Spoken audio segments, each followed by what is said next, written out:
একটা দোকানে 1 মিনিটে দেখাবো কি পরিমাণ সবজি আছে। দেখেন সৌদি আরবের সবজি পাওয়া যায় না, কেউ কেউ বলে। দেখেন মিষ্টি কুমড়া, এটা কি শাক?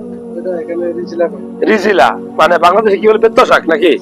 যাই হোক, এটা কি? সরিষা শাক। আর এটা এটা কলমি শাক, এটা পুঁই শাক, এটা পালং শাক, এটাও পালং শাক নাকি মূলা শাক? মূলা শাক, মূলা। এটা হলো সবাই চিনেন, এটা কি? পেঁয়াজ, পেঁয়াজের পাতা। এটা হলো লাল শাক, ঠিক আছে? এটা কচুর লতি, এটা মিষ্টি কুমড়ার শাক, ঠিক আছে? এই পাশে কি কি আছে?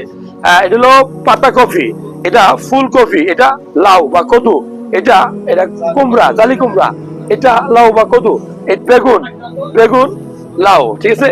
মিষ্টি কুমড়া, ঝিঙ্গা, টমেটো, ক্যাপসিকাম, বরবটি, করলা, ঠিক আছে? আর এটা হলো শশা, এই দেশে শশা নাকি? এটা কাঁচা কলা, ঢেঁড়স, এটা হলো কুসা, মানে কি এটা? কদুর মতো, এটা চিচিঙ্গা। এই দেখেন, এই যে মাটির নিচের আলু, তারপরে কচু, এটা পঞ্চমুখী কচু, এটা আলু বাংলাদেশি, এটা কি? লেবু, এটা হলো কাঁকরোল। আবারও ঘুরে ফিরে চলে এসেছি বেগুন। তো একটা দোকান থেকে কি মনে হয়েছে? মাশাআল্লাহ, আলহামদুলিল্লাহ বলতে পারি।